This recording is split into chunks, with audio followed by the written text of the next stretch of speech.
Cette grande édition d'information. Monsieur, dame, bonsoir. Merci d'avoir choisi la télévision Dunia pour vous informer. Du retour des coupures d'électricité et de délestage qu'on observe depuis pratiquement 3 jours dans la ville de Niamey, entraînant ainsi des sentiments de frustration et d'incompréhension, voire d'inquiétude du consommateur lambda. C'est une circulation fluide et des conducteurs totalement à l'aise au volant de leur voiture. Page inter de cette édition. Voilà Hugo Chavez quand il s'agit de parler en public. Ces déclarations ont fait le tour du monde. Voilà, ici se referme ce journal.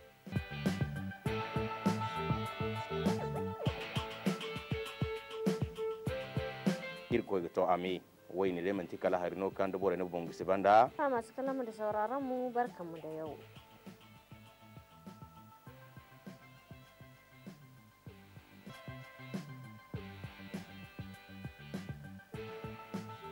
Le Niger, pays sahélien enclavé, caractérisé par un climat tropical sec, subit aujourd'hui plusieurs adversités, notamment celles liées au changement climatique. Ma délégation et moi-même, nous sommes habillés par nos tisserands, nos paysans.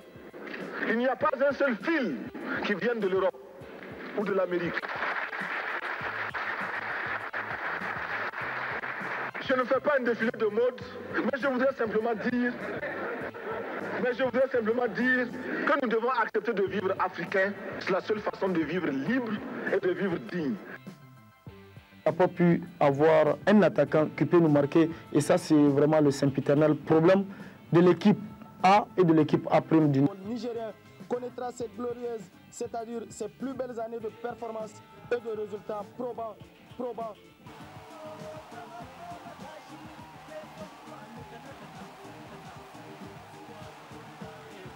Une nouvelle dynamique de gagne.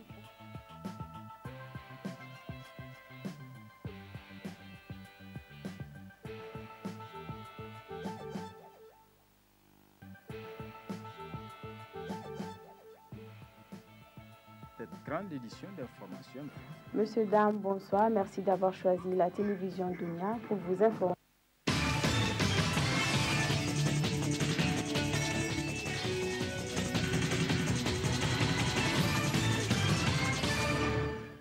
Ouverture demain à Niamey de la deuxième session ordinaire du Conseil de l'Entente. Vous aurez dans ce journal le portrait des 5 chefs d'État des pays membres.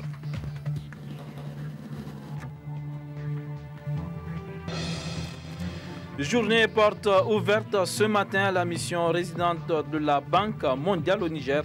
C'était à l'occasion du 50e anniversaire de l'institution. Mesdames et messieurs, bonsoir et bienvenue à cette édition d'information. 2 ans et demi après l'investiture du président Issoufou Mahamadou à la magistrature suprême, certaines personnes ont du mal à accepter les avancées enregistrées par le Niger pour amorcer son développement. Cette attitude peu honorable a suscité cet éditorial signé Idi Maman Siraj. Oui, donc en effet, tout cessé au Niger parce que la presse est libre. Le Niger le mérite donc n'en est plus grand que pour le président Issoufou Mahamadou qui s'est engagé à ne poursuivre aucun journaliste pour un délit par voie de presse. Jamais les Nigériens n'ont connu autant de liberté d'expression que pendant la 7e République. Ce n'est certes pas la fin de la corruption au Niger. Le recul de l'indice de perception de la pratique corruptive grâce à la création de la haute autorité de lutte contre la corruption et infractions assimilées, à savoir la ALSIA, et de la ligne verte est le signe patent de l'engagement du chef de l'État à combattre ce mal qui gangrène notre société. Dans le cadre du PDS, le Niger, grâce à l'appui de ses partenaires techniques et financiers, a su mobiliser plus de 6 000 milliards de nos francs pour le développement du pays. Et ça, c'est une véritable prouesse, m'en direz-vous.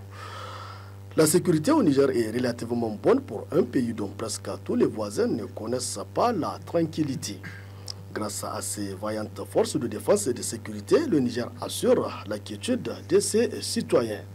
Malgré ce climat sécuritaire, notre économie, selon une étude de la BCAO, connaîtra encore cette année une croissance d'environ 8%, et ce grâce à l'accroissement de la production agricole et l'opérationnalisation de l'initiative 3N, les Nigériens nourrissent les Nigériens. Évidemment que ces différentes performances dérangent. Elles dérangent parce que nombreux sont ceux qui voient déjà le président Issoufou Mahamadou cheminer vers la réussite de sa politique. Pour eux, toute initiative n'est que chimère. C'est une chose que de faire des commentaires, c'en est également une autre que de saper ce que les autres ont fait de bien. Profitant de la liberté d'expression, l'un des chevaux de bataille du président Issoufou Mahamadou, parfois même de son silence direct, ceux qui veulent rabaisser le mérite du chef de l'État dans leur boulimie de pouvoir, font monter les surenchères par des manœuvres sournoises, des délations et bien sûr des intoxications. Les temps ont changé, n'en déplaise aux détracteurs de mauvaise foi. Les Nigériens savent faire la différence entre le vrai et l'ivraie. Aujourd'hui, l'important, l'essentiel est ailleurs. Pas dans la déstabilisation d'un régime dont la démocratie marche parfaitement à merveille. Mais nous comprenons que certains cherchent à prendre leur revanche politique. Leur nostalgie paranoïaque du pouvoir n'a pas disparu. Avoir des ambitions politiques est certes légitime, mais cela doit se passer dans les règles de l'art. Sinon, comment comprendre que toutes les actions entreprises par le gouvernement ne sont pour eux qu'une supercherie? Les Nigériens ont maintenant compris que derrière leur tactique se cache une stratégie politique. Comment ne pas s'interroger sur les déclarations de certains individus qui n'ont aucune proposition, mais passent tout leur temps à détruire même ce qui est bon? Le décryptage de leur discours est si facile qu'il est aisé même pour ceux-là frappés de myopie politique de lire la direction de leur boussole. Le cynisme avec lequel certains hommes politiques tentent de manipuler l'opinion publique est si grossier que l'on n'a pas besoin de trop déranger ces ménages pour comprendre le fond de leurs pensées. Alors, pour exister, on tire à boulet rouge sur tout ce qui bouge et ce, tenez-vous bien, sans discernement. Cette aventure paraît marquée de mille paradoxes et d'autant de contradictions dont la pensée subtile et ses auteurs peuvent nous dire où ils veulent en venir. Leur arme, c'est de créer des torrents de boue pour salir juste leur adversaire. Pire, aujourd'hui, ils circulent nuitamment dans les quartiers de Niamey pour tenir un langage qui divise. Le Niger ne veut pas d'une... le Niger, donc, je le disais, ne veut pas d'une rwandisation. Les familles nigériennes sont si imbriquées les unes aux autres qu'elles n'accepteront jamais que pour des intérêts mesquins, on les entraîne vers la désunion. Dans leur énergie de désespoir, la stratégie politique de ces gens-là se comprend, mais n'est pas du tout acceptable. Hantés par les vieilles casseroles qu'ils traînent, aucun de leurs actes n'est anodin, encore moins fortuit. Alors, on fait de la surenchère.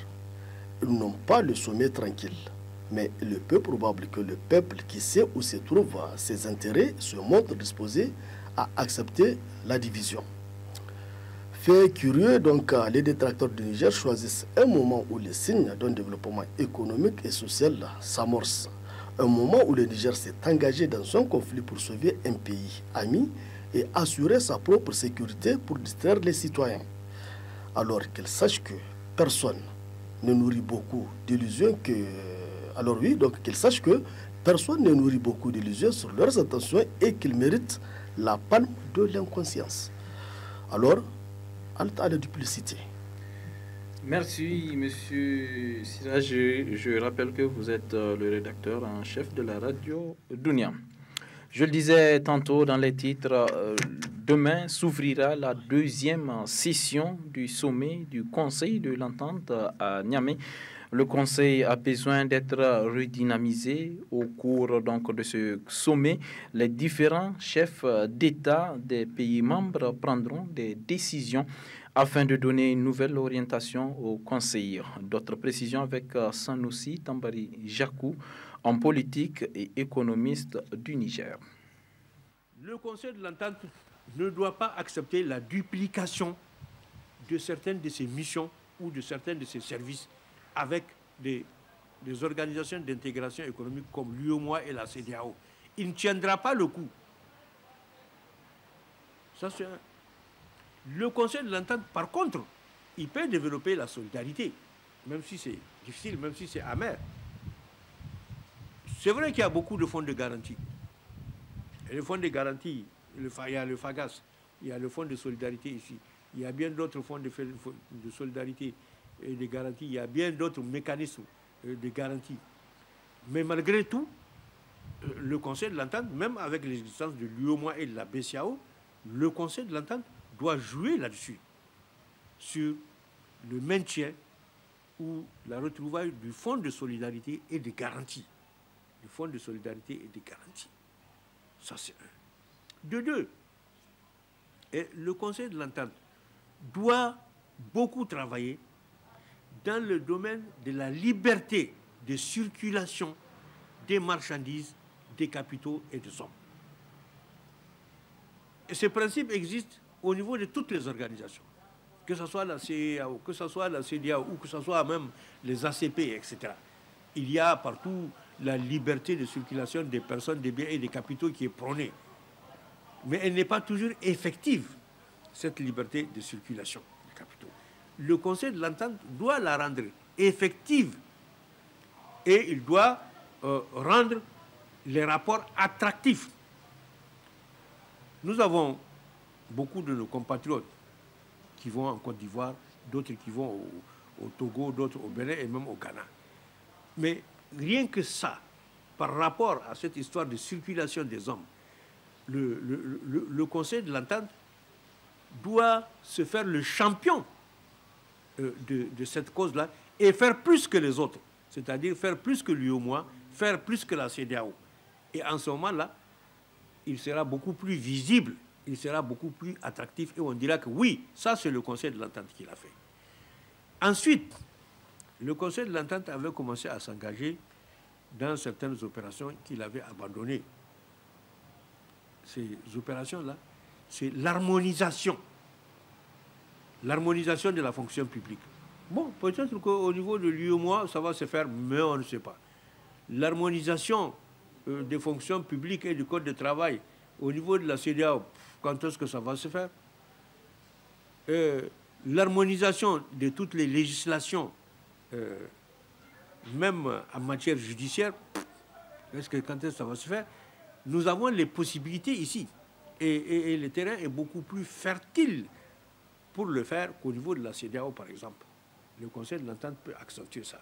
Surtout que le Conseil de l'entente a la chance de regrouper en son sein 5 pays qui appartiennent à la même zone monétaire, qui appartiennent à la même union monétaire et qui appartiennent au même espace géographique sans discontinuer. La deuxième session ordinaire de la conférence au sommet des chefs d'État et de gouvernement du Conseil de l'entente s'ouvre donc demain au Palais des Congrès de Niamey. À cette occasion, la rédaction de la télévision Dounia fait zoom sur Issoufou Mahamadou, président de la République du Niger, chef de l'État. Investi le jeudi 7 avril, président de la République du Niger pour un mandat de 5 ans, Issoufou Mahamadou est incontestablement l'homme qui a la vie politique la plus marquée ces 2 dernières décennies au Niger. 2 fois au second tour des élections présidentielles, ancien Premier ministre 1993, ancien président de l'Assemblée nationale 1995, c'est à juste titre que ses pairs l'ont désigné comme chef de file de l'opposition au moment fort du combat pour la liberté, le multipartisme. Dans le combat politique, les longues années d'opposition n'ont guère affecté la détermination de celui que ses militants appellent affectueusement Zaki, lion en Hausa. Issoufou Mahamadou est anti d'une licence de l'université de Niamey, option mathématiques et physique. Il a fait ses études à l'université des sciences techniques de Languedoc de Montpellier, France, auréolé de sa maîtrise mathématique et application fondamentale. À l'université de Paris 4 et à l'école normale supérieure des mines Saint-Étienne, France, d'où il sort avec le diplôme d'ingénieur civil des mines. De retour au pays, Il occupa successivement les postes de directeur des mines au ministère des Mines et de l'Industrie, secrétaire général de la Société des mines de l'Aïr, puis directeur des exploitations et directeur technique au sein de la même société. Mamadou Issoufou est un homme des défis. C'est un adepte du travail bien fait. Les dossiers, il les épluche tous les jours. Infatigable, il en consulte des quantités inimaginables. Son goût du travail semble sans limite. Il arrive très tôt le matin à son bureau et n'en repart que vers 19h du soir. Le président Issoufou refuse la fatalité. Dans sa gestion du pouvoir, il y a toujours cette dose d'audace qui est la marque des grands hommes.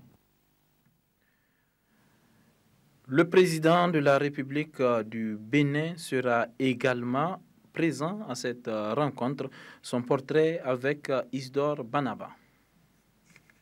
Boni Yayi est depuis mars 2006 président de la République du Bénin. Il est né le 1er juillet 1952 au Bénin, à Tchaourou, dans le nord du Bénin, dans une famille musulmane. Il appartient à 3 ethnies influentes du Bénin. Nago, de la famille des Yoruba par son père, Peul et Mariba du côté de sa mère. Docteur en économie, diplômé de l'université Paris-Dauphine, il est conseiller technique aux affaires monétaires et bancaires sous la présidence de Soglo de 1991 en 1996, avant d'être nommé président de la Banque ouest-africaine de développement, Boadé, en décembre 1994, fonction qu'il conserve jusqu'en février 2006, quand il démissionne pour se présenter à l'élection présidentielle qui se tient le mois suivant. Il est un candidat indépendant soutenu par une coalition de mouvements et de petits partis politiques. Son slogan est « Ça peut changer, ça doit changer, ça va changer ». Le 5 mars, il arrive en tête du premier tour de l'élection présidentielle avec 35,60% des voix. Le 19 mars, lors du second tour, il remporte l'élection avec 74,51% face à Andrian Ongbegi. À l'élection présidentielle du 13 mars 2011, Boni Yayi obtient 53,14% des voix dès le premier tour. Le 29 janvier 2012, il est élu par ses pairs président de l'Union africaine. Blaise Compaoré, président de la République du Burkina Faso, pays membre du Conseil de l'Entente, sera également parti. Son portrait avec Issa Ibrahim. Blaise Compaoré est né le 3 février 1951 à Zignaré, ville au nord de Ouagadougou, et à la tête du Burkina Faso depuis 1987. Il est le fondateur de l'Organisation pour la démocratie populaire, Mouvement du travail ODPMT, qui fusionne avec 12 autres partis politiques pour donner le 5 février 1996 le Congrès pour la démocratie et le progrès CDP, actuel parti au pouvoir. Il a été élu président de la République en 1991 et sera réélu en 1998, en 2005 et en 2010. Il a joué de nombreux rôles sur le plan régional et international. C'est ainsi que le 26 juillet 2006, il a été désigné comme le médiateur du dialogue intertogolais qui s'est tenu à Ouagadougou en août 2006 et qui a abouti sur un accord entre le gouvernement et les partis de l'opposition. Il est aussi intervenu comme médiateur dans la crise ivoirienne qui a opposé le président ivoirien Laurent Gbagbo et le chef des forces nouvelles Guillaume Soro. Un accord de paix signé par les deux parties a été signé à Ouagadougou le 4 mars 2007. À 17 ans, Blaise entre à l'école normale de Ouagadougou pour une formation d'instituteur. Il s'abonne tout de suite au cinéma et autres spectacles. En classe de 3e et de terminale, Blaise avait tenté en vain de s'engager dans l'armée. Il réussit à le faire en 1972. Il est allé tout seul et le même jour. Il fut habillé et envoyé en perfectionnement au camp de Ouaga. Ensuite, il sera en formation au Cameroun, en France et au Maroc. Le président ivoirien Alassane Dramane Ouattara sera également au Niger demain dans le même cadre. Son portrait avec Mariama Soumana. Alassane Ouattara, désigné sous ses initiales ADO, né le 1er janvier 1942 à Dimbokro, est un homme d'État ivoirien. Il est président de la République de Côte d'Ivoire depuis le 6 mai 2011. Économiste de profession ayant notamment travaillé au FMI, il était Premier ministre de la Côte d'Ivoire de 1990 à 1993, période pendant laquelle il assainit les finances publiques du pays et relance l'économie au prix d'une politique de rigueur budgétaire. Candidat à l'élection présidentielle de 2010, il est élu président de la République avec 54,1% des voix. Depuis lors, il conduit une politique visant à relancer l'économie du pays, produisant une forte croissance économique. Son administration investit également dans la réhabilitation de l'ensemble des infrastructures et encourage les investissements dans le pays et le développement des TPE et PME. Inscrit à l'Institut de technologie de Drexel puis à l'Université de Pennsylvanie, Alassane Ouattara obtient en 1967 un master en économie. Entré en tant qu'économiste au Fonds monétaire international FMI l'année suivante, il poursuit ses études et obtient un doctorat d'État en sciences économiques en 1972. Un an plus tard, il intègre la Banque centrale des États de l'Afrique de l'Ouest BCAO, dont il est vice-gouverneur de 1983 à 1984. Il retourne ensuite au FMI pour y occuper les fonctions de directeur du département Afrique à partir de novembre 1984. Après quoi, il devient en octobre 1988 gouverneur de la BCAO. Portrait d'un autre chef d'État qui sera présent à cette rencontre. Il s'agit du président de la République du Togo, Faure Gnassingbé. Son portrait avec Idi Maman Siraj. Faure Ezosima Gnassingbé est né le 6 juin 1966 à Afangan, Togo. Président de la République togolaise depuis 2005, il est ensuite élu 2 fois de suite, le 4 mai 2005 et le 4 mars 2010. Faure Ezosima Gnassingbé est l'un des fils du président Gnassingbé et Adema. Il a une licence d'économie et gestion de l'Université Paris-Dauphine et un MBA de l'Université George Washington. Il a été député au sein du Parlement togolais sous l'étiquette du Rassemblement du peuple togolais, le RPT. Puis nommé ministre des Travaux publics, des Mines et des Télécommunications du gouvernement de Kofi Sama le 29 juillet 2003. À la suite du décès de son père le 5 février 2005, Faure Gnassingbé est nommé président. Mais il renonce d'abord à être président jusqu'au terme du mandat normal de son père et annonce une élection dans les 60 jours.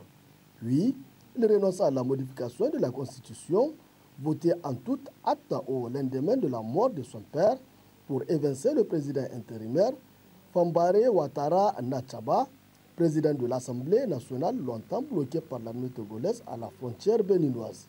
Enfin, le 25 février, il renonce à son mandat de président par intérim et se porte candidat à l'élection présidentielle. Autre aspect de cette édition, le syndicat national des enseignants du Niger, SNEN, en partenariat avec le syndicat national des enseignants de second degré France et le comité des syndicats des enseignants Québec organise du 16 au 20 décembre prochain au CCOG de Niamey une session de formation des responsables nationaux, régionaux, axée sur la planification stratégique, gestion transparente et équitable de la carrière communication ainsi que les élections professionnelles. Cette formation vise à outiller les séminaristes sur les techniques de planification afin de mieux gérer leur carrière. Compte rendu, service Gardielaï et Soumaïla Dandi. Cette formation permettra aux participants d'appréhender les techniques de planification stratégique pour la bonne gestion de leur carrière et d'organisation des élections professionnelles au Niger. Sur la communication, par exemple, on a dans nos syndicats une expérience sur les communications papier, sur les communications par courrier électronique, sur les sites internet, etc. Mais la réalité ici, au Niger, par exemple, d'accès à Internet, étant différente de celle qu'on a en France, il faut nous adapter aux conditions du pays. Alors, les élections professionnelles, c'est vraiment un enjeu très important, puisque dans de nombreux pays d'Afrique, il y a une prolifération des syndicats, parfois créés par différentes personnes, parfois créés par le pouvoir, Et ça fausse complètement le dialogue social, ce qu'on appelle le dialogue social, le dialogue entre les syndicats et l'institution. Et donc, dans de nombreux pays, au Togo, en RDC, dans de nombreux pays, des élections professionnelles sont en train de se mettre en place. C'est le cas ici aussi, donc ça me paraît vraiment très positif. Il s'agit de mesurer vraiment qui pèse quoi. La parole d'un syndicat qui a 300 adhérents, c'est évidemment pas la même que celle d'un syndicat qui a 3000 adhérents. Pour le secrétaire général du syndicat national des enseignants du Niger, Abdou Abdraman, cette formation revêt une importance capitale. C'est pourquoi il exhorte les séminaristes à saisir cette occasion pour renforcer leurs capacités.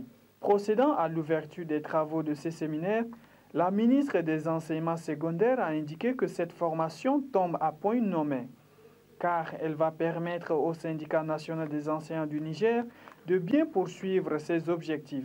Nous savons que les capitales d'expérience dont jouissent vos syndicats ont beaucoup aidé pour le développement de l'éducation de l'espace francophone. Aussi, je vous exhorte, au-delà de la défense traditionnelle des intérêts de vos camarades, à nous accompagner dans l'atteinte des objectifs du millénaire, c'est-à-dire une éducation de qualité pour tous. Ils sont une quarantaine des enseignants venus des 8 régions du Niger à prendre part à la session de formation afin d'échanger sur leur carrière et l'organisation des élections démocratiques.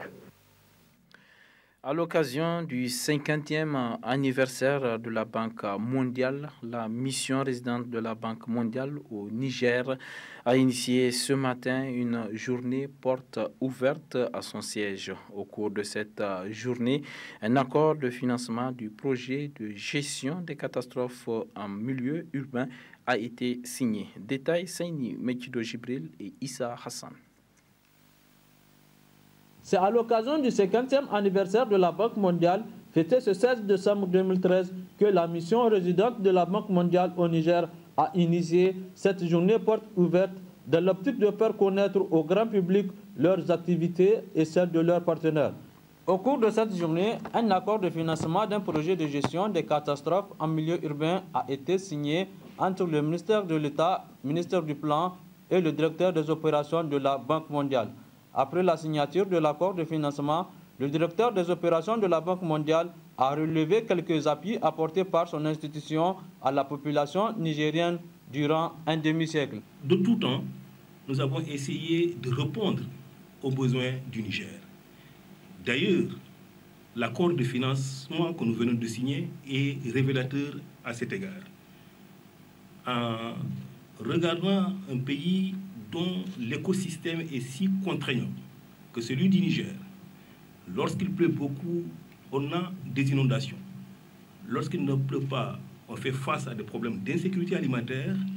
Il était normal qu'un programme comme celui-là puisse être préparé et mis à la disposition du Niger. C'est ça la pertinence d'un partenariat. Lorsque nous avons estimé qu'au-delà des financements qui sont nécessaires pour booster le développement, il faut parfois avoir une base analytique et donner des conseils techniques significatifs au gouvernement. Nous avons mobilisé aussi nos équipes au fil du temps, justement pour mettre ce type d'instruments à la disposition du Niger. Le ministre d'État, ministre du Plan, a quant à lui témoigné de la reconnaissance du Niger à la Banque mondiale pour sa présence permanente aux côtés du peuple nigérien dans leur inlassable combat pour un développement inclusif. D'autres périodes ont été difficiles et parfois douloureuses, telles celles hélas trop fréquentes, qui ont coïncidé avec de graves sécheresses, poussant dans la pauvreté l'exode des fractions importantes de notre population, décimant notre cheptel qui constitue l'une des richesses nationales. Pourtant, quelles que soient les circonstances, heureuses ou malheureuses, la Banque mondiale a été aux côtés du Niger. Elle nous a apporté de multiples financements dans des secteurs fort variés, mais toujours essentiels, et parfois pour faire face aux urgences des moments de crise, et le plus souvent pour nous aider à planter les bases les plus solides d'un développement durable et profitant à tous. Elle est encore, à ce jour et sans doute pour longtemps, le plus grand contributeur étranger pour le financement de nos projets.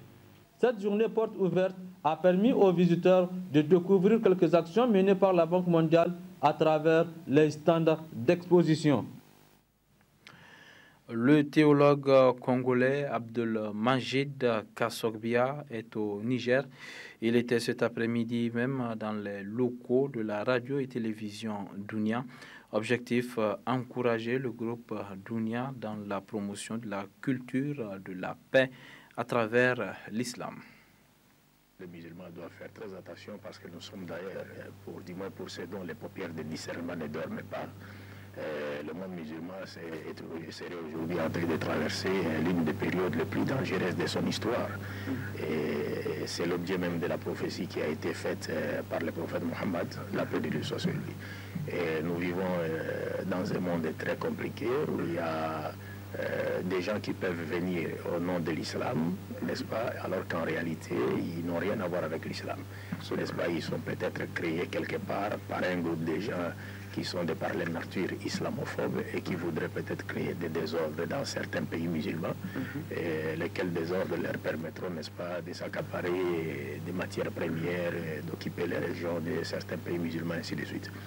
Mais aujourd'hui, je ne pense pas que si nous vivons dans un monde, dans tous les pays aujourd'hui en Afrique, et vous avez cité le Mali, et au Mali, on n'interdit pas aux musulmans de pratiquer leur religion. Et déjà, si les musulmans ont le droit à l'expression, n'est-ce pas, ils peuvent parler de leur religion, ils peuvent aller à la mosquée, ils peuvent parler de l'islam comme ils veulent, pourquoi bon pas prendre les armes même.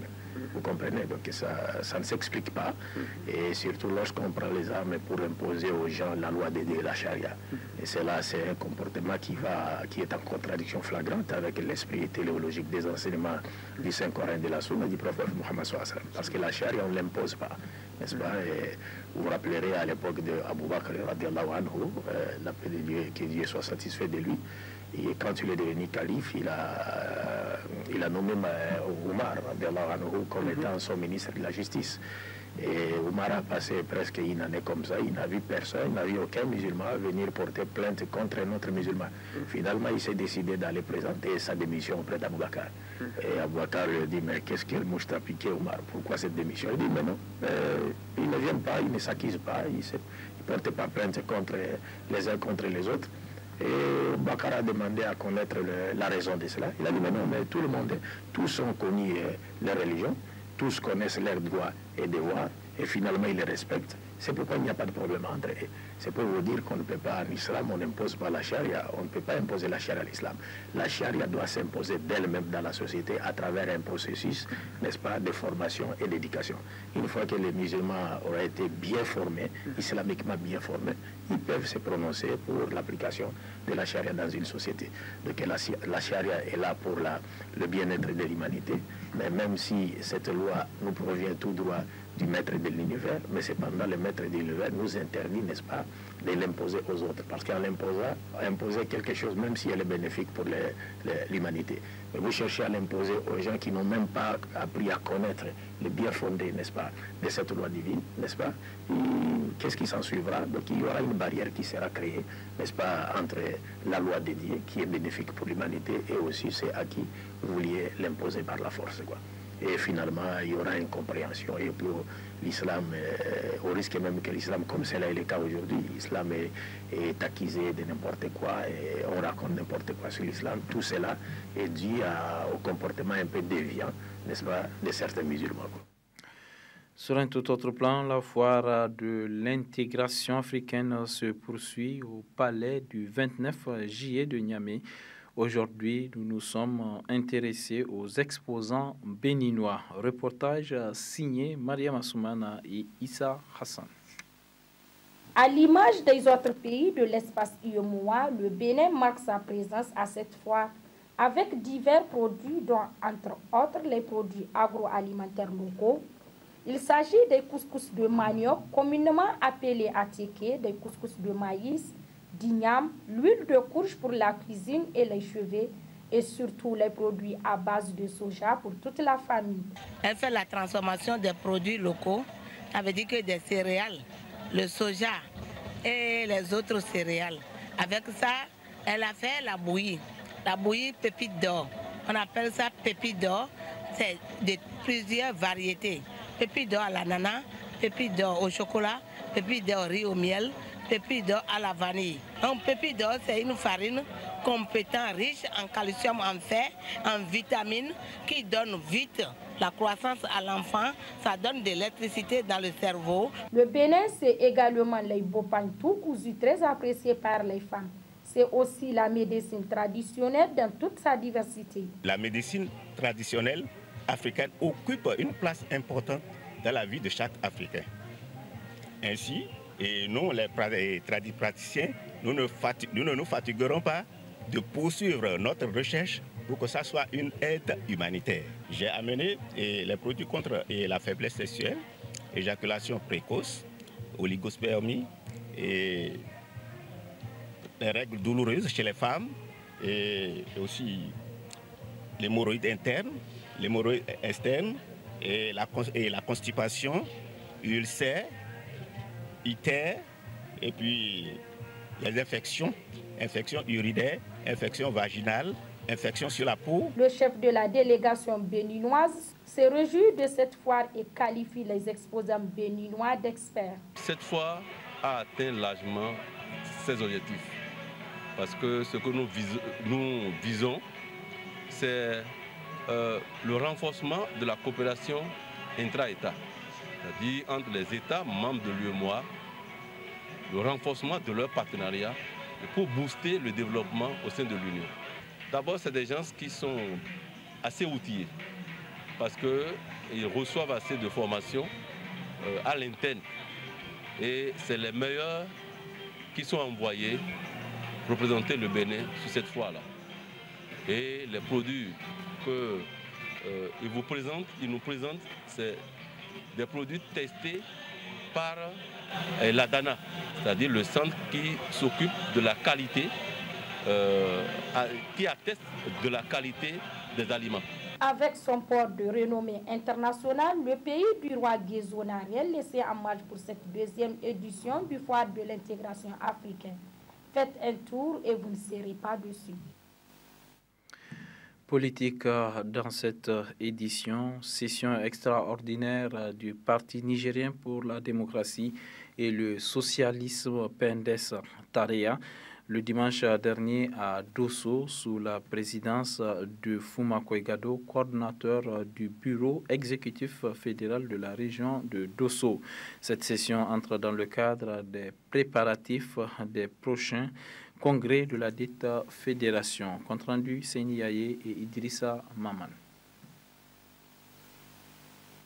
Revoir les éventuels manquements qu'il faille corriger, mais avant, faire le bilan des activités du bureau fédéral de la région de Dosso et rappeler quelques événements politiques ayant marqué cette fin d'année 2013 afin de garantir une bonne préparation des congrès de la dite fédération, gage d'une réussite certaine, d'un avenir meilleur pour le Parti nigérien pour la démocratie et le socialisme PNDS ont été les objectifs de cette session extraordinaire qui a ouvert ses travaux ce dimanche 15 décembre dans la cité de Djermakoy. Le présent Conseil fédéral intervient après les débats politiques intervenus suite à la formation du gouvernement d'union nationale, expression de la volonté du président de la République, son Excellence Issoufou Mahamadou, de rassembler plus encore les Nigériens autour du programme de renaissance du Niger. Paris gagné, malgré le retrait d'un de nos alliés. La suite des événements, vous la connaissez. C'est le vote massif par 70 députés de la motion de confiance, vote consacrant la légitimité du nouveau gouvernement et l'adhésion des représentants du peuple au programme de développement économique et social PDS 2013-2015. Ce vote mettait ainsi un terme aux folles rumeurs d'une possible motion de censure avec mise du président de la République en cohabitation. L'intoxication est tombée et les militants de la nouvelle majorité apaisés. L'heure est désormais au travail pour l'atteinte des objectifs que nous nous sommes assignés dans tous les secteurs, secteurs politiques, secteurs sociaux, secteurs économiques, etc. Notre parti se doit d'apporter sa contribution dans l'accomplissement et le soutien au gouvernement pour la réalisation de cet ambitieux programme. Proposé dans un climat de compréhension tout au long de cette journée. Il a été présenté aussi à l'assistance 4 véhicules 4x4 offerts par M. Foumakoy Gadou, coordinateur régional du bureau exécutif fédéral PNDS Tareya, à la dite coordination. Geste qui a été salué par les militants. Politique, toujours la mission de prise de contact avec les responsables locaux des structures OJT des différentes régions du pays, initiée par le Bureau exécutif national de l'organisation de la jeunesse Tareya, s'est rendue samedi dernier dans la région du Tillabéri, qui a constitué la deuxième étape. Objectif, faire l'état des lieux de toutes les structures de l'OJT dans la dite région. Compte rendu Ismaël Beidi et Salissou Souley. C'est à l'entrée de la ville de Tillabéri que les membres du bureau exécutif national de l'organisation de la jeunesse Tareya, conduite par son président le député Ibrahim Jibo, ont été accueillis par les membres du bureau exécutif fédéral OJT de Tillabéri et de quelques militants du PNDS Tareya, avant de se transporter à l'école normale de Tillabéri, où ils ont tenu une réunion avec les responsables locaux des structures OJT de la région. Objectif, faire l'état des lieux des structures OJT dans la région de Tillabéri et échanger sur la vie du parti et de la situation politique actuelle. Vous savez, le président de la République, son Excellence Issoufou Mamadou, s'est engagé à faire renaître notre pays à travers un ambitieux programme, du programme de la Renaissance. Je pense que ce programme-là, pour qu'il soit mis en place, a besoin de la mobilisation de tous les Nigériens, je dis bien de tous les Nigériens, sans exclusif. Et donc, dans ce cadre-là, nous avons estimé que, compte tenu d'un certain nombre de situations, que le président de la République et le gouvernement, pour pouvoir faire aboutir ce programme-là, a besoin de l'appui de la jeunesse en particulier. Et donc, dans ce cadre-là, nous sommes venus nous adresser, non pas seulement aux militants du PNDS, mais d'abord aux citoyens, pour leur dire que la jeunesse a besoin de soutenir le président de la République parce que le programme de la Renaissance accorde une place de choix au niveau de la jeunesse. En prenant la parole à cette occasion, le président du bureau exécutif fédéral OJT de la région de Tillabéri, après avoir souhaité la chaleureuse bienvenue au président du BEN OJT et à la délégation qui l'accompagne, a rassuré ces derniers de l'engagement de la jeunesse de Tillabéri à soutenir et accompagner les autorités de la 7e République. Nous voyons à travers ce programme la transformation de la situation de la jeunesse et c'est pour cela, chers camarades, qu'au niveau de l'organisation de la jeunesse Tareya de Tillabéri, nous avons fait le choix de l'engagement.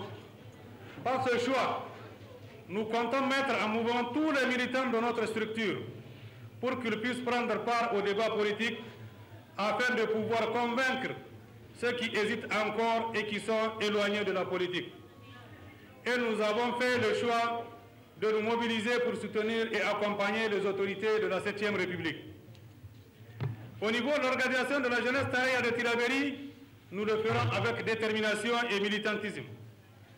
Nous irons à la rencontre des jeunes partout où ils vivent dans la région pour leur faire connaître les idéaux et la vision de notre parti à travers des formations. Le président du BEN OJT, dans son intervention, a d'abord situé les objectifs de leur mission avant d'appeler la jeunesse à se mobiliser davantage autour du président de la République et de son gouvernement pour la réussite du programme de la Renaissance. Nous allons également nous entretenir sur la situation politique actuelle, puisque nous savons tous que nous sommes dans une situation politique actuelle tout à fait particulière, avec la recomposition suite à la formation du deuxième gouvernement, que le président de la République a bien voulu qu'il soit un gouvernement d'union nationale. En tant que militant de l'OJT et du PNDS en général, nous devons de nous engager davantage autour du président de la République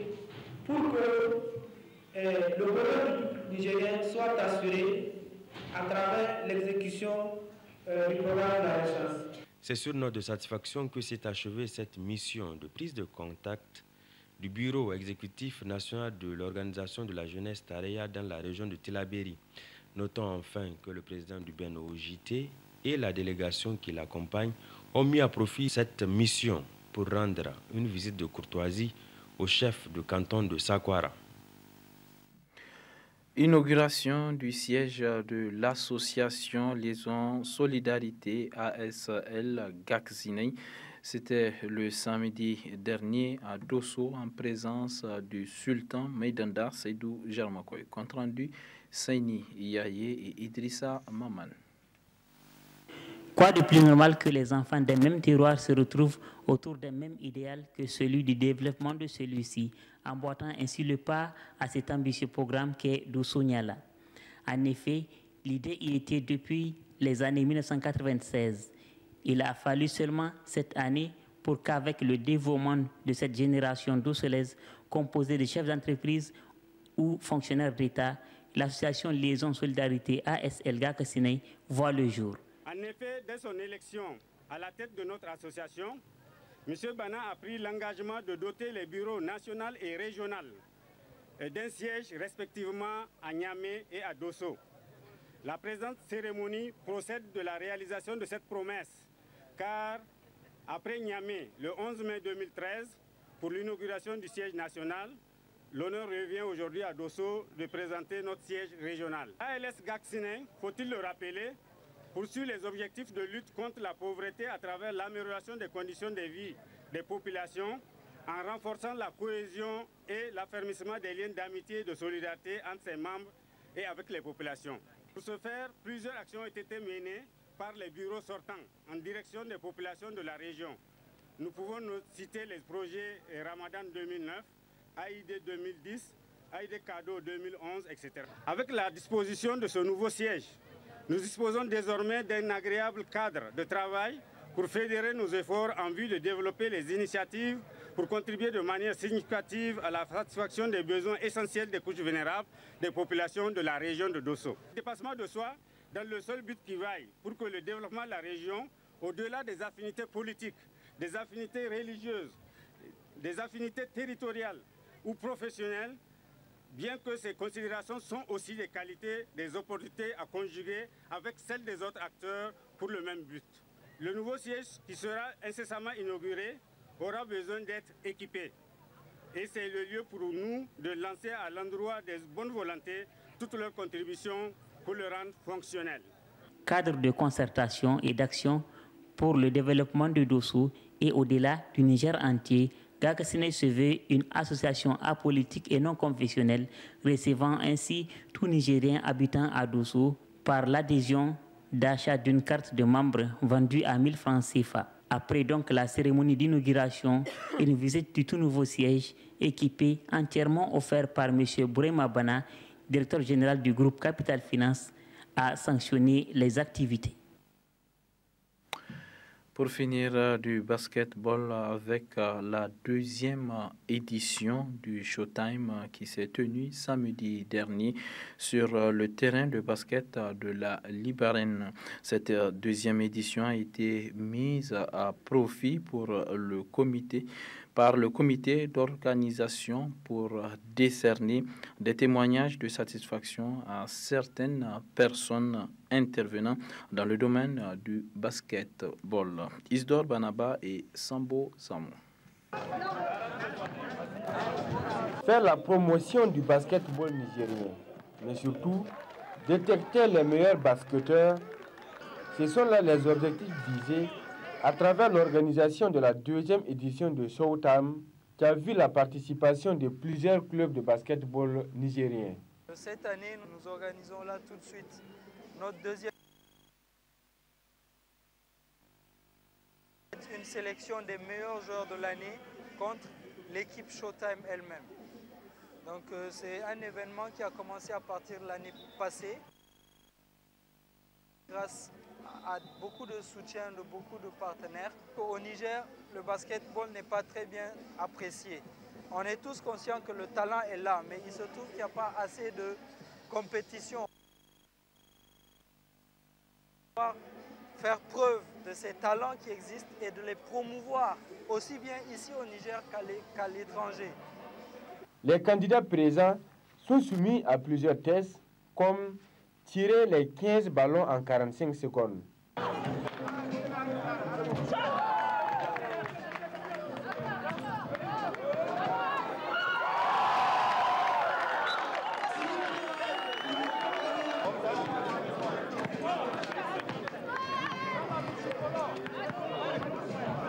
Ou encore faire le parcours du meilleur meneur.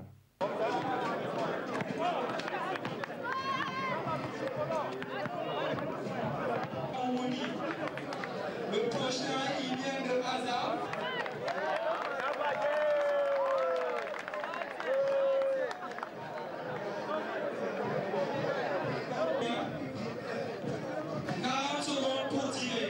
Pour cette deuxième édition, le comité d'organisation a tenu à décerner des témoignages de satisfaction à certains acteurs clés du basketball, mais aussi à des chroniqueurs sportifs pour leurs actions en faveur de la promotion du sport nigérien en général et du basketball en particulier.